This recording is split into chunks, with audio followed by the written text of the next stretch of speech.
Hey guys, what's up? JWhisp here and welcome to episode 12 of the Minecraft 1.16 Hardcore Survival Let's Play. Here we are, back in our world. In the last episode we did some mining and got ourselves even more stacked. We are definitely pretty dang rich. We're doing very well in this hardcore world, and I'm honestly just curious to see how long this will last. I keep expecting this series to just kind of end because I've never lasted this long in a hardcore world because I'm usually not the safest player, but today we're gonna test that and I'm gonna push myself to the limits because I did a little bit of off-camera stuff and I got myself these materials right here.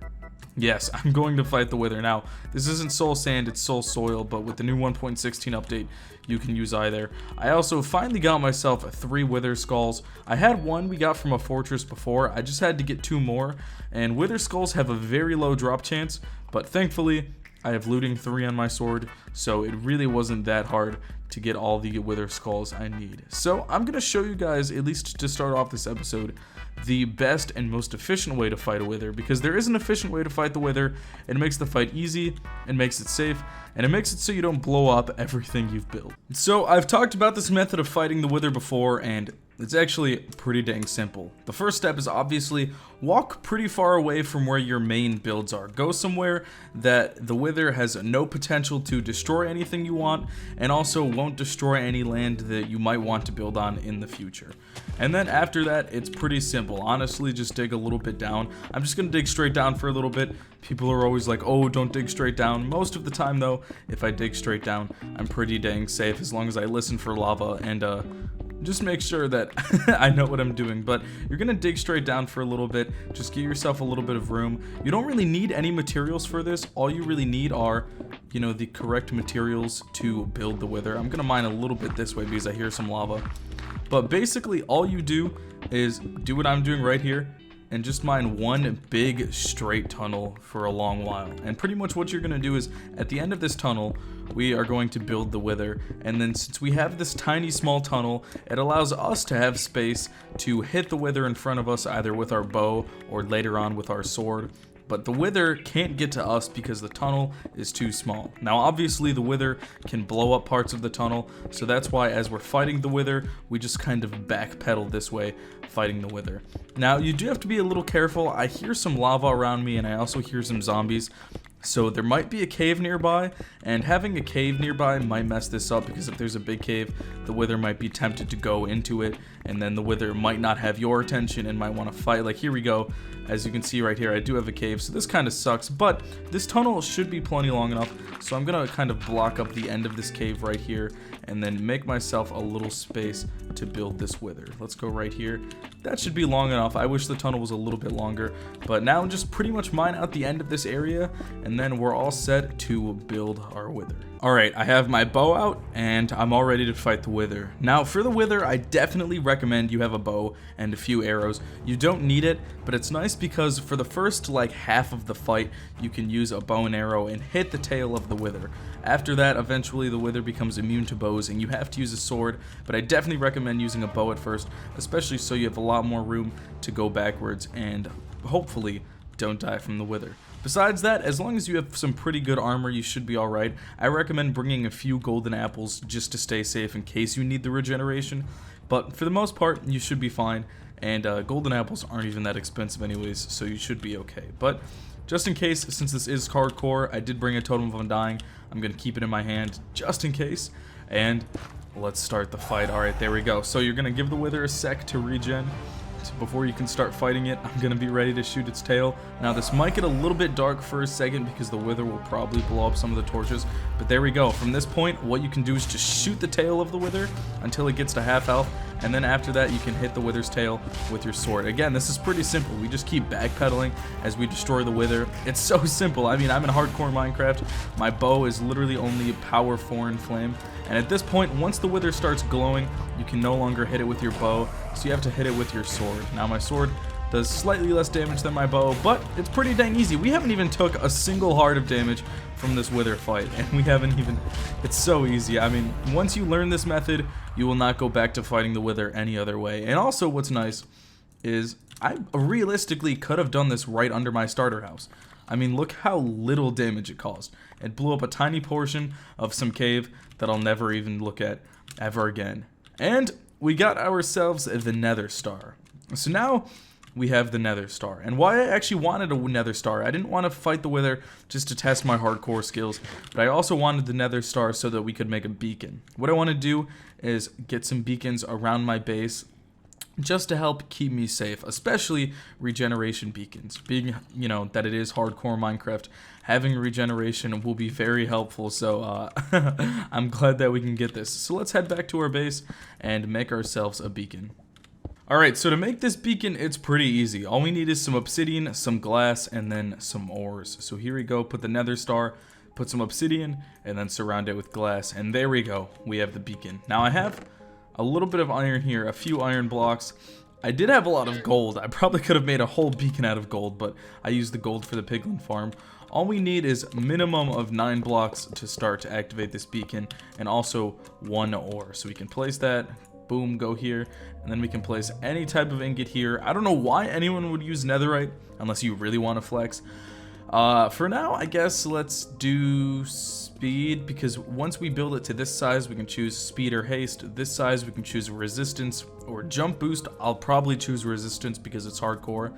Over here, we get strength, and then once we build the full beacon, which requires over 120 blocks of any kind, we can get regeneration. So we're definitely going to need a lot of blocks for that, but it might be worth it in the end, because once you build a beacon this large, the range is pretty dang big. You can go pretty far away from the beacon and still be affected by the regeneration, and it's really good, especially if you have a lot of ores, so that you can just honestly place beacons all throughout your world, and I could pretty much have non-stop regeneration.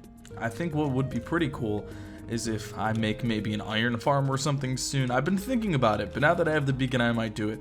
Make an iron farm just to get myself tons of iron, and then maybe just make tons of beacons. The hardest part about that entire process would just mainly be getting wither skulls to build withers, so that I can get a Nether Star for the beacon. Fighting the Wither isn't actually that hard, as you saw. It took me literally like a minute. I didn't even take a single heart of damage.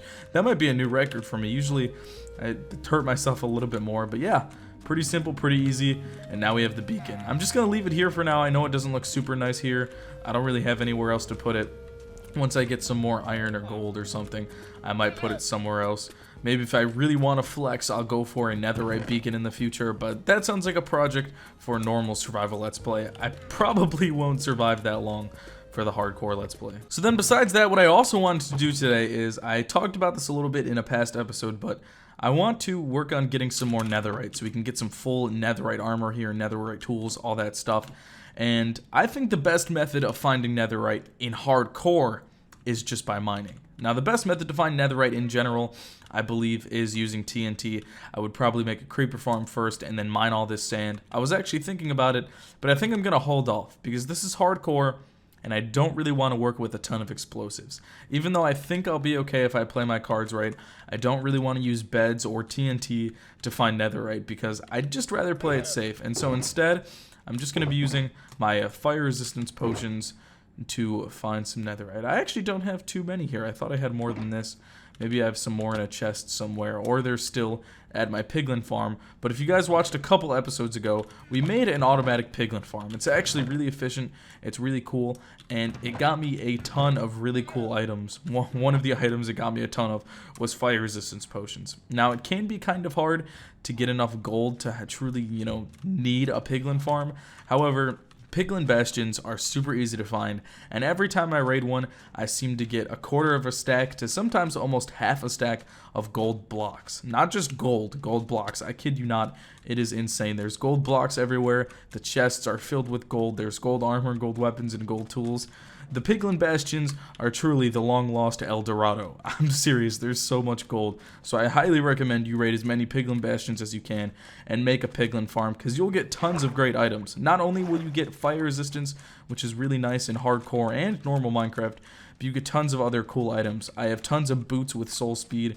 I have tons of soul speed enchantment books. I also have a few stacks of crying obsidian just from one piglin and a few stacks of gold. So if you want some crying obsidian to make yourself a farm, I definitely recommend you make the farm. But oh, What is this? Alright, what's going on here? We got a wandering trader. Let's check him out. Well, no one's gonna see this, but we are going to do that, and we're gonna take the leads and run away. I'll save the llamas. You guys can chill here. I promise I won't hurt you guys. I'm sorry. I just wanted the leads. I don't have too many leads, so I need to play it safe. Whenever I see leads, I need to grab them. Normally, I would take the llamas back to my house, but that's a little bit of a walk.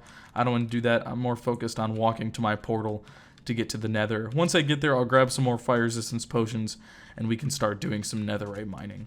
Here we are back at the piglin farm, and actually, it's still going. I still have a good, like, almost 3 stacks of gold left, but I'll go over it again. This is what I was talking about. Tons of fire-resistant splash potions. Oh, some of these are only 3 minutes. Some of these are 8 minutes. I guess it just depends. Let's see. Actually, all these seem to be 3 minutes. The 8-minute ones are probably the ones I made. We have tons of quartz, tons of ender pearls. So if you're having trouble getting ender pearls to go to the end, you can easily make this farm. I mean, look, it barely requires any loot at all. It's pretty cheap to make. There's the like 2.5 stacks of crying obsidian I was talking about.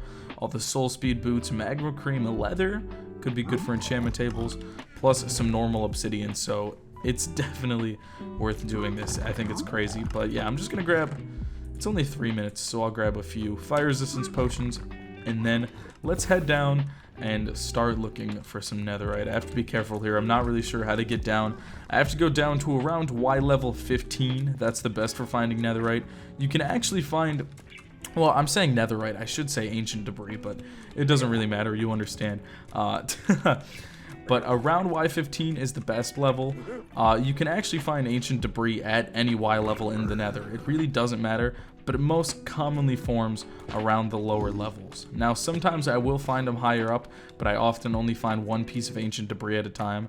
But if you go way down, it seems like more often than not, I find ancient debris in veins of 2 or 3 rather than just 1 by itself. I'm trying to move around fast so this piglin doesn't get me. Sometimes you can get veins up to 4, I've heard people say. I haven't found a 4 vein of ancient debris personally, but I've heard that it could be out there. I haven't actually looked to see if it's true, but I don't know. We'll see. I'm just trying to be careful here and make my way down. You know what? Let's make this easy on ourselves. I forgot about this. I have the elytra.